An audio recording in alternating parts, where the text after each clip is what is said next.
ఇచ్చేసి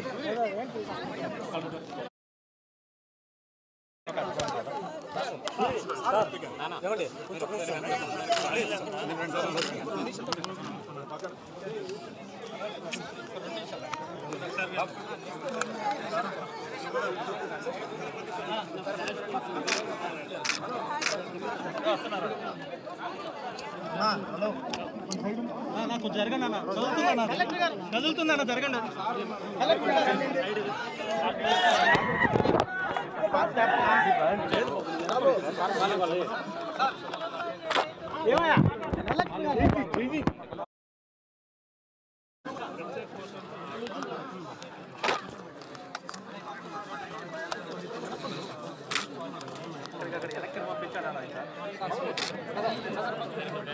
బ్యాక్ జరగండి, బ్యాక్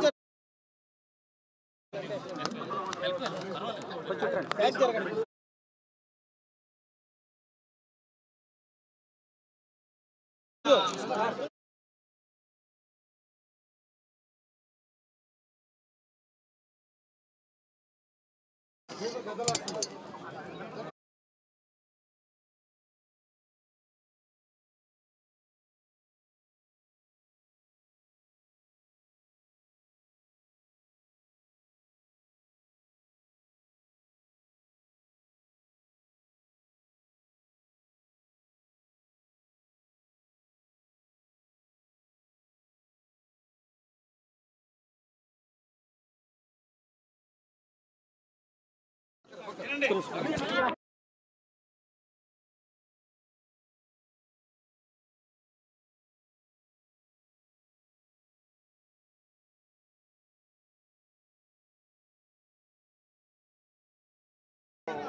అక్కడ కూటాలు పేలితే ప్రకంపనలు దేశం ఈరోజు మధుసూదన్ గారి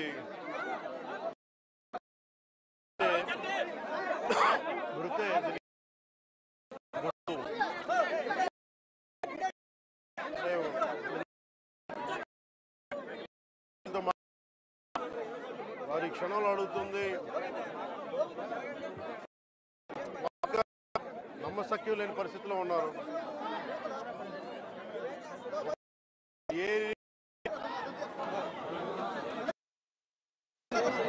విని కొన్ని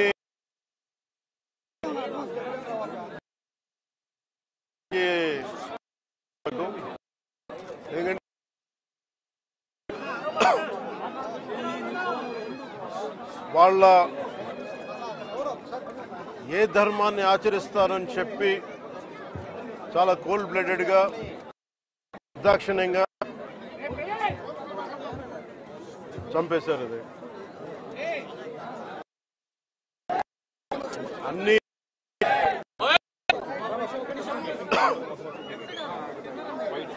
కశ్మీర్లో అన్ని ప్రశాంతత ఉంది గత కొన్ని సంవత్సరాలుగా, అన్నీ బాగుంటాయి అని చెప్పి వెళ్తే మేము తిరిగి ఇలా ఈ పరిస్థితుల్లోకి వాళ్ళు, నాకు కూడా బాధ ఇంకా గుండెలు ఉనికి నేను మాట్లాడలేకపోతా ఉన్నాను. ప్రత్యేకించి దీన్ని రేపు కానీ ఎల్లుండి కానీ ప్రత్యేకమైన సమావేశం మంగళగిరిలో ఏర్పాటు చేస్తాం. ఎంత కిరాతకంగా ఎంత దారుణంగా చంపారు వాళ్ళని. ఈ సమయంలో వాళ్ళు అడుగుతూ మేము ఆత్మగౌరవం ఉన్న వాళ్ళు మేము నిజంగా ఇక్కడ ఏదో ఒక ఎక్స్గ్రేషియా ప్రకటించడానికో లేదంటే దీనికో రాలేదు. నిజంగా ఉగ్రవాదుల దాడిలో ఇది రిపీటెడ్గా, ఎందుకంటే నేను 86 నుంచి 89 వరకు నేను కాశ్మీర్లో ప్రతి సమ్మర్లో అప్పుడున్న పరిస్థితుల్లో షూటింగ్ల వల్ల వెళ్ళేవాడిని, నేను పనిచేసేవాడిని. సో నాకు పరిస్థితులు తెలుసు. నాకు మళ్ళీ తిరిగి అలాంటి పరిస్థితులు పునరావృతమైనవి అనేది చాలా చాలా బాధ కలిగిస్తూ ఉంది. కొన్ని అంశాలు ప్రత్యేకంగా ఆవిడ తెలియజేశారు. వారి అమ్మాయి కానీ వారి అబ్బాయి కానీ వాళ్ళ పడ్డ క్షోభ చాలా చాలా వివరంగా తెలియజేశారు. ఎంత సాడిస్టిక్గా, ఎంత మెథాడికల్గా, కోల్డ్ బ్లడెడ్గా చంపేశారు చెప్తుంటే అసలు కడుపులో బాధ ఉండలు చుట్టుకుపోతాం. అందుకని ప్రత్యేకించి ఈ సందర్భంలో కాకుండా సమయం అవుతుందని అన్నారు. అందుకని ప్రత్యేకించి మళ్ళీ నేను మంగళగిరిలో ఒక మీడియా సమావేశం ఏర్పాటు చేస్తున్నాను. రేపు కూడా వైజాగ్ వెళ్తున్నాను. వెళ్ళి వారిని కనుక్కొని ఒకసారి ప్రభుత్వం అన్ని రకాలుగా భరోసా ఉంటుంది, అది మీకు తెలిసి చెప్పక్కర్లేదు, ఖచ్చితంగా చేస్తాం, సందేహం లేదు. కానీ ఇది more than ex gratia, more than డబ్బుల కంటే కూడా బాధలో మీకు తగిలిన ఈ వచ్చిన ఇబ్బంది కానీ, ఈ గాయం కానీ, అంటే మనిషి చనిపోయారు కానీ ఈ జ్ఞాపకాలు చిన్నపిల్లడి ముందు జరిగింది, కూతురు బిడ్డ ముందు జరిగింది. ఇది మటుకు ఇది భారతదేశం ఎప్పటికీ మర్చిపోలేదు. భారతదేశం ఎప్పటికీ మర్చిపోలేదు. ఉగ్రవాదులు ఎక్కడున్నా సరే నిర్దాక్షిణ్యంగా ఏరియా. మన కనికరం ఎక్కువైపోయింది, మంచితనం ఎక్కువైపోయింది, అంతే. మనం నిర్దాక్షిణ్యంగా ఏరియాలే.